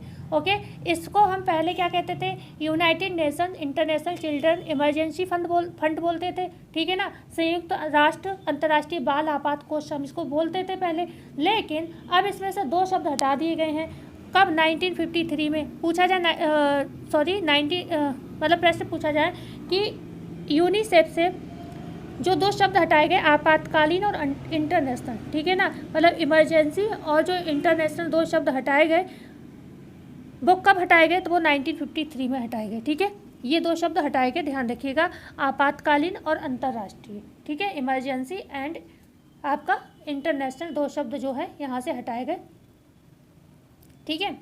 आगे अगर हम बात करते हैं इसमें कितने देश हैं, मतलब कितने देश शामिल हैं, तो 191 जो है शामिल हैं देश। अगर इसका मुख्यालय पूछा जाए कहाँ है, मुख्यालय तो हम कहेंगे न्यूयॉर्क में है। मुख्यालय कहाँ है? तो ये है न्यूयॉर्क में, न्यूयॉर्क में इसका मुख्यालय है, ध्यान रखिएगा। और अगर हम बात करें, ये बहुत सारे काम करता है, जैसे कि ये इसने बहुत सारे काम क्या किए। अगर हम बात करें आयोडाइजेशन प्लांट जो बनाया था राजस्थान में, क्या करा था? आयोडीन मतलब घेंघा रोग से बचाव के लिए क्या करा था? इन्होंने आयोडाइजेशन प्लांट की स्थापना की थी राजस्थान में, ठीक है, राजस्थान में की थी आयोडीन प्लांट की स्थापना, ऐसे याद रखना। बाल रोग चिकित्सा केंद्र खोला, एक बाल रोग चिकित्सा केंद्र कहाँ खोला? तो ये ध्यान रखिएगा, मद्रास में खोला। बाल रोग चिकित्सा केंद्र कहाँ खोला? मद्रास में खोला, ठीक है, मद्रास में खोला। एक पेनिसिलिन की फैक्ट्री भी, मतलब बहुत सारी बाद में तो काम चलता ही रहा, मतलब स्टार्टिंग में जो हुआ, पेनिसिलिन की फैक्ट्री कहाँ खोली? पिंपरी पूना में खोली, पिंपरी नामक स्थान पूना में खोली थी। ओके, यहीं पर दुग्ध केंद्र पूछा जाए कहाँ खोला? तो दुग्ध केंद्र मुंबई में खोला, दुग्ध केंद्र मुंबई में खोला था, ठीक है, मुंबई में खोला। ऐसे करके ये चीज़ें आपको याद रखनी पड़ेंगी छोटी छोटी। इन्होंने एक अभियान चलाया था, बहुत पॉपुलर था, गोभी अभियान चलाया था, आपको सभी को याद होगा। ये चीज़ हमने कई बार पढ़ाई है आपको। ग्रोथ जी का मतलब जिसमें ग्रोथ सर्विलांस होगा, ओ से ओरल डिहाइड्रेशन से बचाना। प्रोमोटिंग, बी का मतलब होगा प्रोमोटिंग ब्रेस्ट फीडिंग, मतलब बच्चों को फीड कराने के लिए महिलाओं को प्रोत्साहित करना, स्तनपान कराने के लिए प्रोत्साहित करना। और इम्यून प्रोग्राम चलाए, जिसमें प्रतिरक्षण कार्यक्रम, जैसे बहुत सारी बीमारियां जो खासतौर से 6 बीमारियां मानी जाती हैं, जिसमें क्षय रोग है, खसरा है, डिप्थीरिया है, कुकर खांसी, टिटनेस, पोलियो, इन 6 रोगों को बचाव के लिए टीके वगैरह लगाए जाते हैं, ठीक है। बहुत सारे कार्यक्षेत्र हैं इसके, अब इतना ज़्यादा करेंगे तो बहुत ज़्यादा समय लग जाएगा। अब हम यहीं से आगे बढ़ते हैं। यूनिसेफ लगभग इंपॉर्टेंट चीज़ें हमने आपको करा दी। अच्छा, जल के क्षेत्र में बहुत सारे इंपॉर्टेंट काम किए इसने, मतलब शुद्ध जल, लोगों को शुद्ध जल की पहुंच दी इन्होंने, जिससे इन्हें जल संसाधन संघ ने क्या किया था, एक अवार्ड से भी जो है नामित किया, मतलब एक इन्होंने क्या, मतलब प्रथम स्थान पर एक अवार्ड भी दिया था। क्वेश्चन है 35, यूनिसेफ के कार्यक्षेत्र क्या है? मातृ एवं शिशु स्वास्थ्य, मलेरिया, क्षय रोग व कोढ़ पर नियंत्रण करना, ठीक है, पोषण के क्षेत्र में भूकंप, बाढ़ आदि प्राकृतिक प्रकोपों से बचाव, डी है निम्न में से सभी। तो हम कहेंगे ये सारे ही कार्य हैं। क्यों है ये सारे कार्य? क्योंकि सारे काम ही करता है, ठीक है ना। बच्चों के लिए सेवा योजना, जल स्वच्छता अभियान, भूकंप और बाढ़ से सहायता देना, बच्चों की शिक्षा के लिए कार्य करना, सार्वभौमिक टीकाकरण, पुनर्वास व्यवस्था, ठीक है, परिवार एवं शिशु सुरक्षा, ये सारे काम ही करता है। दुग्ध एवं दुग्ध चूर्ण वितरण कार्यक्रम, ठीक है, जल की स्वच्छता से संबंधित कार्यक्रम, ये सारे कार्य इसके हैं, ध्यान रखिएगा। लेकिन विशेष तौर पर पूछा जाए, कोई ऑप्शन समझ में ना आए, महिला और शिशु और बच्चों वाला ऑप्शन सही होगा। क्वेश्चन 36, सर्वप्रथम यूनिसेफ की सहायता से BCG प्रयोगशाला की स्थापना कहाँ की गई थी? BCG प्रयोगशाला की स्थापना पूछी जा रही है, कहाँ की गई थी? लोग इतने सारे अभी हमने आपको पढ़ाए थे, BCG रह गया। यूनिसेफ ने BCG की स्थापना कहाँ की थी? कोलकाता में की थी, चेन्नई में की थी, मद्रास में की थी, या फिर हैदराबाद में की थी? तो 36 का जो आंसर होगा सी ऑप्शन, मद्रास में BCG कारखाना, ठीक है। BCG कारखाना मद्रास में खोला था। बाल रोग चिकित्सा केंद्र भी मद्रास में खोला था, ध्यान रखिएगा। और मातृ एवं शिशु स्वास्थ्य नर्सिंग केंद्र कहाँ खोला था? कोलकाता में। मातृ एवं शिशु स्वास्थ्य नर्सिंग केंद्र कोलकाता में खोला था। क्वेश्चन है 37, बच्चों को 6 घातक बीमारियों से बचाने हेतु यूनिसेफ द्वारा चलाया गया प्रोग्राम कौन सा था? वृद्धि आवेक्षण, मौखिक पुनर्जलीकरण, स्तनपान को प्रोत्साहन, या फिर डी है यहाँ पर गोभी ऑप्शन सही होगा। कौन सा सही होगा? तो यहाँ पर आपका 37 होगा, गोभी ऑप्शन सही होगा, क्योंकि इसके अंतर्गत कुछ और चीज़ें भी शामिल थी जो महिलाओं में आयरन वगैरह की कमी होती है, इन सब चीज़ों के रोक के लिए भी काम किया था, ठीक है। ओके, बढ़े आगे। क्वेश्चन है यहाँ पर 38, फाओ के कार्यों का संचालन कौन करता है? अध्यक्ष करता है, ब्रिगेडियर करता है, डायरेक्टर जनरल करता है, फिर उपाध्यक्ष करता है? फाओ जो फूड एंड एग्रीकल्चर ऑर्गेनाइजेशन जो होता है, उसका जो है संचालन कार्य कौन करता है, ये बताना है आपको। तो यहाँ पर राइट आंसर होगा डायरेक्टर जनरल ये कार्य करता है। जैसे कि आपका यूनिसेफ है, ठीक है, यूनिसेफ है, यूनेस्को है, WHO है, ये कैसी है? अंतर्राष्ट्रीय संस्थाएं हैं, UNO के अंतर्गत कार्य करती हैं। ऐसे ही आपका ये फाओ भी है, ठीक है। फाओ भी जो है आपके अंतर्राष्ट्रीय संस्था है, ध्यान रखिएगा। इसकी स्थापना की बात करें तो ये होती है 16 अक्टूबर, ठीक है, 16 अक्टूबर 1945 को इसकी स्थापना होती है। ओके, जो भी चीज़ें पढ़ा रही हूँ बहुत अच्छी ध्यान रखिएगा। सदस्य देश अगर पूछा जाए इसके मतलब कितने हैं, तो वर्तमान में 194 सदस्य देश हैं, जितने कि आपके WHO के हैं 194। ओके, मुख्यालय कहाँ है? मुख्यालय पूछा जाए कहाँ है मुख्यालय, ठीक है। तो मुख्यालय की अगर बात की जाए तो आपका आंसर रहेगा, क्या रहेगा? दिल्ली, सॉरी मुख्यालय, सॉरी किसका है? फाओ का है ना, दिल्ली नहीं, इटली, ठीक है, इटली। ओके, WHO का भी स्विट्जरलैंड जेनेवा में है। जो हमारा क्षेत्रीय कार्यालय एशिया का है वो दिल्ली में है, ठीक है ना। तो इसका मुख्यालय कहाँ है? इटली में, ध्यान रखिएगा। स्थापना कब कहाँ हुई थी? क्यूबेक में स्थापना हुई थी इसकी, क्यूबेक में इसकी स्थापना हुई थी। सारे जो पॉइंट हैं इसके इम्पोर्टेंट है, ये ध्यान रखिएगा। ओके, सारे ही पॉइंट ये पूछे जा सकते हैं। अभी 12वां इनका जो अधिवेशन हुआ था इसी का फाओ का, वो हुआ था, वो मतलब किसने किया था? भारत की तरफ से। तो BN त्रिपाठी ने अध्यक्षता की थी। हालांकि ये करंट का क्वेश्चन है 2023 का, जहाँ तक ये नहीं आएगा, क्योंकि इतना ज़्यादा घुस के करंट के नाम पे नहीं पूछते हैं ये लोग इनसे प्रश्न। जो भी योजनाएं पूछी जाती है वो जो आपकी न्यूट्रिशन साइंस की बुक्स हैं उन्हीं के अंतर्गत जो है प्रश्न आपके जो बनते हैं। इसने अभियान भी चलाए थे, ध्यान रखिएगा। जो अभियान चलाए थे वो कौन था? फ्रीडम फॉर हंगर, ठीक है। फ्रीडम फॉर मतलब भूख से जो लोग भूखे मरते हैं ना, उन सब चीज़ों से मुक्ति दिलाना, ठीक है। Freedom for hunger, hunger campaign जो था किसका था पूछा जाए तो फाओ का था। हंगर कैंपेन जो चलाया था वो इसी ने चलाया था। ओके, ये एक महत्वपूर्ण इसकी योजना थी। यहाँ पर ये कृषि में उन्नत कार्य करता है, उत्पादन वितरण में भूमिका निभाता है। जो भी अर्धविकसित देश हैं, विकासशील देश हैं, उनको अच्छा पोषण देने का काम करता है। किसके साथ मिलकर काम करता है? ये प्रश्न महत्वपूर्ण है, ये पूछा गया प्रश्न है, ध्यान रखिएगा, बहुत इंपॉर्टेंट प्रश्न भी है। जो ये है फाओ किसके साथ मिलकर काम करता है? तो ये WHO के साथ मिलकर कार्य करता है विशेष तौर पर, ठीक है। फाओ जो है WHO के प्लस WHO के साथ मिलकर काम करता है, हालांकि और लोगों से भी मिलकर करता है, लेकिन ये विशेष तौर पर फाओ के साथ इसने कार्य किए हैं। जैसे एक प्रोग्राम, एक अभियान आया था हेल्थ फॉर ऑल, ठीक है, हेल्थ फॉर ऑल। तो ये भी किसका अभियान था? इसी WHO के साथ मिलकर इसने चलाया था, ठीक है। क्लियर हुआ? बढ़े आगे।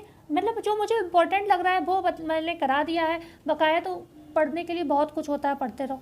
क्वेश्चन है यहाँ पर 39, फाओ कितने क्षेत्र में तकनीकी सहायता जो है प्रदान करता है? फाओ है जो फूड एंड ऑर्गेनाइजेशन जो है कितने क्षेत्रों में तकनीकी सहायता प्रदान करता है? 2 में, 3 में, 4 में या फिर 5 में? तो ये 5 क्षेत्रों में विशेष तौर पर काम करता है। जैसे कि अगर हम बात करें, सबसे पहले कृषि क्षेत्र महत्वपूर्ण है, क्योंकि नाम में ही आ रहा है उसके एग्रीकल्चर, ठीक है। तो कृषि सबसे पहले हो जाएगा। दूसरा आपका क्या हो जाएगा? अर्थव्यवस्था हो जाएगा, अर्थव्यवस्था के लिए काम करता है, अर्थव्यवस्था के लिए कार्य करता है। तीसरा है मत्स्य पालन वगैरह में योगदान देता है, मत्स्य पालन। ओके, चौथा है यहाँ पर वन विभाग से संबंधित कार्य। ओके, और पांचवा सबसे मोस्ट इम्पॉर्टेंट पोषण प्रदान करना, है ना, पोषण प्रदान करना, क्योंकि नाम में पोषण फूड तो मतलब फूड दिया है तो पोषण तो होगा ही। तो ये 5 जो है इसके मुख्य कार्य जो है रहते हैं। ठीक है, आगे हम बढ़े, क्वेश्चन है यहाँ पर 40, WHO का मुख्यालय कहाँ है? जेनेवा में है, रोम में है, न्यूयॉर्क में है या शिलोंग में है? तो आंसर तो हम सबको पता है, WHO का कार्यालय कहाँ है, जेनेवा में है, लेकिन हमें डिटेल चाहिए इसकी।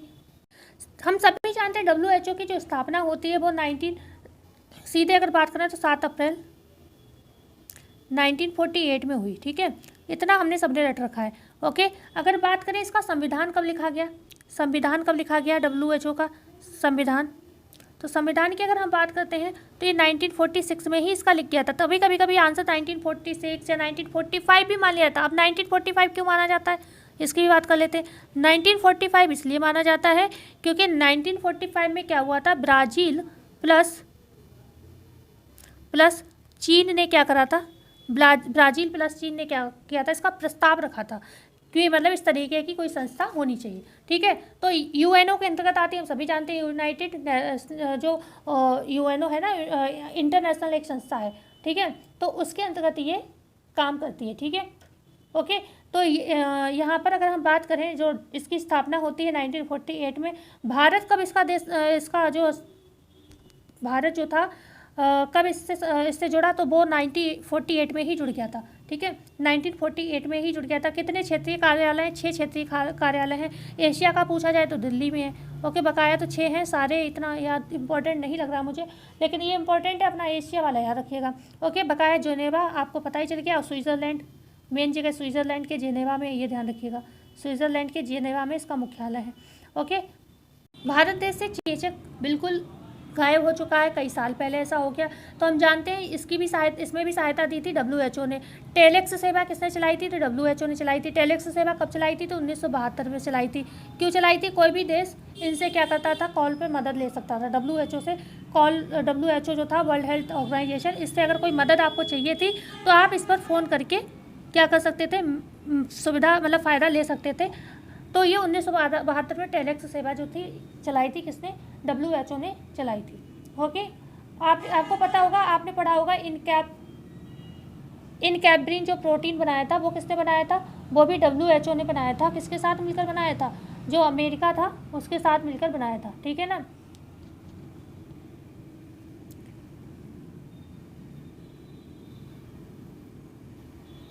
पढ़ते हैं आगे। क्वेश्चन है 41, WHO निम्न में से किस संगठन के साथ मिलकर कार्य करता है? यूनिसेफ, FAO, FAO, सी है केवल A, डी है A और B दोनों। तो यहाँ पर जो आपका राइट आंसर होगा डी ऑप्शन सही होगा। जो WHO है तो यहाँ पर ये दोनों के साथ ही कार्य करता है मिलकर, WHO यूनिसेफ एंड FAO के साथ मिलकर कार्य करता है। अच्छा, इसने एक विश्व आहार कार्यक्रम भी चलाया था। कब चलाया था विश्व आहार कार्यक्रम? आहार कार्यक्रम किसी को पता है? विश्व आहार कार्यक्रम जो चलाया था 1963 में चलाया था। 1963 में विश्व आहार कार्यक्रम इसने चलाया था। जीव चिकित्सा अनुसंधान कार्य करता है ये, बहुत सारे का, स्वास्थ्य सांख्यिकी पर सूचना एक प्रकाशित करना, ठीक है, विश्व में स्वास्थ्य सेवाओं का विकास करना, पर्यावरणिक स्वास्थ्य होते, पारिवारिक स्वास्थ्य होते, ये सभी क्या है WHO के कार्य के अंतर्गत आते हैं। ओके, बकाया नर्सिंग है, जन शिक्षा है, मातृ एवं शिशु स्वास्थ्य तो महत्वपूर्ण है, इसके लिए भी पर्यावरणिक स्वास्थ्य है, पोषण है, व्यावसायिक शिक्षा, जन स्वास्थ्य, ये सभी किसके अंतर्गत कार्य करती हैं। क्वेश्चन है यहाँ पर 42 विश्व आहार कार्यक्रम कब स्थापित किया गया? वर्ल्ड फूड प्रोग्राम अभी बता दिया मैंने, 1962, 1963, 1964, 1965। तो 1963 में हुआ।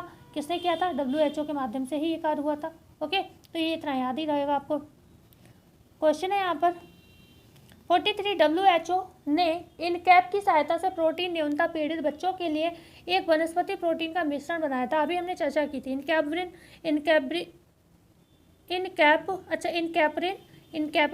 Protein x, nutria. तो यहाँ पे इनकैप्रिन बी ऑप्शन आपका बिल्कुल सही हो जाएगा। ओके ना, 43 का आपका बी ऑप्शन सही हो गया। कोई डाउट हो, कुछ भी हो तो आप पूछ सकते हो। क्वेश्चन है 44, पर ज़्यादा कमेंट आ जाते हैं, कोई भी डाउटफुल तो हो जाता है, आंसर नहीं दे पाते, समय नहीं मिलता है, लेकिन कोशिश रहती है। ICDS की स्थापना की गई यूनिसेफ द्वारा, भारत द्वारा, फाओ द्वारा या फिर WHO द्वारा। ICDS की स्थापना की बात हो रही है, जो कि की गई थी भारत द्वारा, क्योंकि ये जो है आपकी इंटरनेशनल संस्था UNO से संबंधित नहीं, ये भारतीय संस्था है। ओके, तो ICDS की स्थापना भारत के द्वारा ही की गई, ये आपको ध्यान रखना होगा। ICDS के विषय में चर्चा करते हैं थोड़ी। इसकी फुल फॉर्म पूरी क्या है? इंटीग्रेटेड चाइल्ड डेवलपमेंट सर्विस, ठीक है, इंटीग्रेटेड चाइल्ड डेवलपमेंट सर्विस, समन्वित बाल विकास योजना, एकीकृत बाल विकास योजना के नाम से भी कभी कभी हम लोग पढ़ लेते हैं इसको। इसकी स्थापना होती है 2 अक्टूबर, ठीक है, 1975 को, 1975 के लिए इसकी स्थापना होती है, ठीक है। ये जो योजना होती है सबसे पहले 23 खंडों में शुरू की गई थी, 33 खंडों में शुरू की गई थी, और मतलब ये इतना ज़्यादा इम्पोर्टेंट नहीं है। और जो काम करती है खासतौर से जो आंगनबाड़ी केंद्र होते हैं, उसमें छोटे बच्चे जो पढ़ने आते हैं, स्कूल पूर्व जो बच्चे होते हैं, 0 से 6 वर्ष वाले बच्चे जो स्कूल नहीं जाते, ठीक है, उन बच्चों के लिए पोषण, गर्भवती माता के लिए पोषण, धात्री माता के लिए पोषण, टीकाकरण, प्रशिक्षण, इस तरीके के कार्यक्रम ये चलाती है। किशोरियाँ जो होती हैं 11 से 18 वर्ष, उनके लिए आयरन वगैरह की गोलियां वगैरह प्रोवाइड कराना, ठीक है। तो इस तरीके की जो कार्य है ICDS के अंतर्गत जो है चलते हैं। आगे अगर हम बात करते हैं, देखो ये प्रश्न आया, इसका इंतजार था मुझे, अब यहाँ पर चर्चा सारी हो जाएगी। मेन प्रश्न यही है, ICDS के अंतर्गत 1 वर्ष से कम आयु के बच्चों को कैलोरी और प्रोटीन की आवश्यकता है। 1 वर्ष से कम आयु के बच्चे की बतानी है। 200 कैलोरी और 8 से 10 ग्राम प्रोटीन, 300 कैलोरी 10 से 12 ग्राम प्रोटीन, 500 कैलोरी तथा 25 ग्राम प्रोटीन। डी है निम्न में से कोई नहीं। एक प्रश्न आपके सारे डाउट क्लियर कर देगा। प्रश्न पूछा जाता है, हर बार प्रश्न बना है यहाँ से कहीं कुछ ना कुछ। तो सबसे पहले अगर हमारी बात होगी यहाँ पर 1 वर्ष से कम आयु के बच्चों का पूछा जा रहा है, तो यहाँ पर जो राइट आंसर होगा वो होगा ए ऑप्शन, 200 कैलोरी 8 से 10 ग्राम प्रोटीन। अब बात करो 1 वर्ष तक का हो गया, उसके बाद वाले जो बच्चे होते हैं 1 वर्ष से कम आयु के बच्चों को तो 200 कैलोरी 8 से 10 ग्राम प्रोटीन दे दोगे, ठीक है ना। लेकिन 1 वर्ष से 6 वर्ष तक के बच्चों को भी तो कुछ खिलाओगे, क्योंकि 6 वर्ष तक के बच्चों की ये जिम्मेदारी ले रहा है, तो उसे 1 से 6 वर्ष, प्रश्न आ जाए 1 से 6 वर्ष के लिए कितना देना है, ठीक है। साफ कर देती हूँ, आपका आंसर ए है, आप ध्यान रखिएगा इसका। लेकिन अब जो नया प्रश्न है वो सुनिए ध्यान से। अगर प्रश्न बने कि 300 कैलोरी और 10 से 12 ग्राम प्रोटीन किसको देना है, तो आपका आंसर क्या रहेगा? तब हम कहेंगे 1 से 6 वर्ष तक के जो बच्चे उनके लिए देना, ठीक है। 1 से 6 वर्ष तक के बच्चों के लिए ये व्यवस्था की गई है, 300 कैलोरी और 10 से 12 ग्राम प्रोटीन। यहीं पर बात आती है 500 कैलोरी 25 ग्राम प्रोटीन किसको देंगे हम, तो ये आपकी जो महिलाएँ हो जाएंगी, गर्भवती माता हो जाएंगी, धात्री माता हो जाएंगी, गर्भवती प्लस धात्री। अब बात आती क्या इतना ही देना? नहीं, अगर किसी बच्चे को कोई विशेष है, बहुत ही ज़्यादा कुपोषित है, बहुत ज़्यादा समस्या है, तो जाकर उसको उस हिसाब से चीज़ चेंज भी करी जा सकती है। लेकिन एक ये जो है रेशियो है, इसको आपको याद रखना है कि मिनिमम जो है इतना आपको दिया जाता है, ठीक है। ओके, 200 कैलोरी 8 से 10 ग्राम प्रोटीन 1 साल से कम बच्चे के लिए, 300 कैलोरी 10 ग्राम प्रोटीन 1 से 6 वर्ष तक के बच्चों के लिए, 500 कैलोरी 25 ग्राम प्रोटीन गर्भवती माता और धात्री माता के लिए ये दिया जाता है। अच्छा, आंगनबाड़ी केंद्र है, कहाँ खोला जाता है अगर प्रश्न पूछा जाए? अच्छा देख लूँ, प्रश्न वगैरह पढ़ा हो कहीं? हाँ दिया हुआ है, ठीक है। गांव या शहर में प्रति डैश जनसंख्या पर आंगनवाड़ी केंद्र खोले जाते हैं, 1000, 700, 600 या फिर 800। तो राइट आंसर हमारा क्या होगा यहाँ पर? 1000 की जनसंख्या पर। लेकिन कोई ऐसा वाला क्षेत्र है जो कोई मतलब आदिवासी समाज की जनसंख्या रहती है तो 700, ठीक है, 700 की जनसंख्या पर, ठीक है। आदिवासी लोग जो होते हैं, आदिवासी क्षेत्र में पूछा जाए क्षेत्र में, तो 700 की संख्या पर एक आंगनवाड़ी केंद्र खोला जाता है। लेकिन गांव या शहर में क्या होता है? 1000 की जनसंख्या पर एक आंगनवाड़ी केंद्र आपका खोला जाता है, ठीक है ना। क्लियर हुआ यहाँ पर? बढ़ते हैं आगे। क्वेश्चन है 47, केयर एक संस्था है, गैर सरकारी व गैर सांप्रदायिक, सरकारी, केंद्रीय या डी है निम्न में से सभी। 47 का आंसर होगा आपका ए ऑप्शन।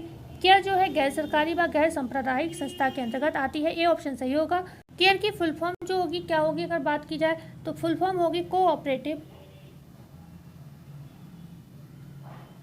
ओके, बहुत हाथ को संभाल कर लिख रही हूँ मैं आज, तब इस पर फ़ोन पर लिख पा रही हूँ, नहीं तो उंगली इतनी ज़्यादा सरकती है।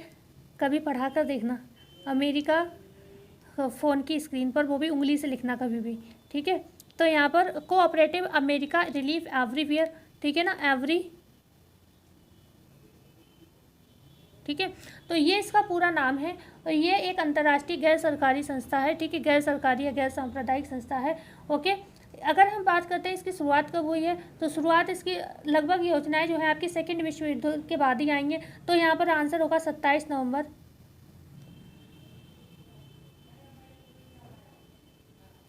नवंबर, ठीक है, 1945। ओके, 1945। इसको हिंदी में सर्वोत्त अमेरिकी राहत सहकारिता, क्योंकि ये अमेरिका का प्रोग्राम था, कहा जाता है, ठीक है ना। जो केयर है भारत में कब से काम कर रहा है, भारत में 1950 से कार्य कर रहा है, भारत में 1950 से, भारत में 1950 से कार्य कर रहा है। ये बहुत इंपॉर्टेंट है, ध्यान रखना होगा आपको। ओके, इसने क्या एक अभियान चलाया था, ठीक है ना, फूड फॉर पीस, ठीक है, फूड फॉर पीस किससे संबंधित है, अगर प्रश्न पूछा जाए तो वो आपके केयर से संबंधित है, खाने के लिए शांति, ठीक है ना। दूसरा फूड फॉर वर्क चलाया, ठीक है, फूड फॉर वर्क, ठीक है। तो food for piece, food for work, ठीक है, खाना के बदले काम जो होता है, ये भी केयर का ही देन है। ओके, केयर की ही ये योजना है। मिड डे मील, MDM, आप सभी जानते हो, मिड डे मील चलाया भारत में। मिड डे मील जो कहते हैं दूसरी सबसे बड़ी योजना भारत में चली, वो मिड डे मील थी। वो भी किसके माध्यम से चली, वो केयर के माध्यम से चली, ठीक है। 1961 में जो है मिड डे मील की शुरुआत हुई थी, 1961 में। आप जानते हो ग्रामीण स्कूल या फिर प्राइमरी स्कूल होते हैं, वहाँ पर फ्री में जो है खासतौर से कहीं कहीं कक्षा 8 तक भी दिया जाता है। वैसे मैंने जहाँ तक देखा 5th क्लास तक है ये भोजन दिया जाता है, ठीक है। तो इतना आपको इसके विषय में आई होप इम्पोर्टेंट रहा होगा आपके लिए। आगे हम बढ़ते हैं, क्वेश्चन है 48। मिड डे मील की शुरुआत हुई थी 1960, 1961, 1962, 1963। तो मिड डे मील की शुरुआत हुई थी MDM की 1961 में, केयर के माध्यम से शुरुआत हुई थी। इंपॉर्टेंट प्रश्न है, ध्यान रखिएगा, कभी भी पूछा जा सकता है। ओके, किसकी सहायता से, ऐसे प्रश्न पूछा जा सकता है कि किसकी सहायता से शुरू हुआ, तो हम कहेंगे केयर की सहायता से शुरू हुआ। ओके, क्वेश्चन है 49। ICDS के अंतर्गत सर्वप्रथम कितनी परियोजना प्रायोगिक आधार पर प्रारंभ की गई थी, 11, 33, 4 या 18। तो यहाँ पर जो राइट आंसर होगा वो आपका होगा 30। हमने बताया था 33 खंडों में शुरू की गई थी, जिसमें 11 झुग्गी झोपड़ी वगैरह, ठीक है। मतलब इस तरीके से, मतलब मेन आंसर बी ऑप्शन यहाँ पर जो है सही होगा। ये इतना इंपॉर्टेंट नहीं है, अब बहुत पुराने क्वेश्चन ही हो चुके हैं, अब नया पैटर्न थोड़ा बहुत पूछा जाएगा। क्वेश्चन है 50। बालकों में अंधेपन को दूर करने के लिए राष्ट्रीय कार्यक्रम कब शुरू किया गया, 1960 में, 1970 में, 1980 में, 1990 में। तो बालकों में क्या करना के लिए, अंधापन को दूर करने के लिए जो कार्यक्रम, राष्ट्रीय कार्यक्रम शुरू किया गया, वो आपको बताना है, जो कि शुरू किया गया था 1970 में। ओके, 1970 में डिब्बाबंदी एक्ट भी आया, डिब्बाबंदी, ठीक है, आया था, तो ये भी ध्यान रखिएगा, अधिनियम। तो ये भी 1970 में ही आया था। तो आज की क्लास हम यहीं पर एंड करते हैं। 50 क्वेश्चन थे, 1 घंटे में हमने आपको बहुत इंपॉर्टेंट चीज़ें यहाँ पर पढ़ाने की कोशिश की। कई क्वेश्चन को शुरू से ही, देखो आपको पता है, मैंने प्रोटीन से, कुपोषण वगैरह से, न्यूट्रिशन से स्टार्ट करके हमने कई आपको योजनाओं तक कोशिश की समेटने की। इतनी सी क्लास में कई टॉपिक कवर हो गए, और जो कि आप रोज़ चाहेंगे कि ये पढ़ लें, ये पढ़ लें, नहीं कर पाओगे, वो मैंने यहाँ पर करवा दिया आपको। और क्लास अच्छी लगी हो तो एक बार आप लोग शेयर कर देंगे, चैनल को नए आए हो तो सब्सक्राइब कर देंगे, और मिलते हैं कल नई वीडियो में नई जानकारी के साथ। जब तक के लिए धन्यवाद।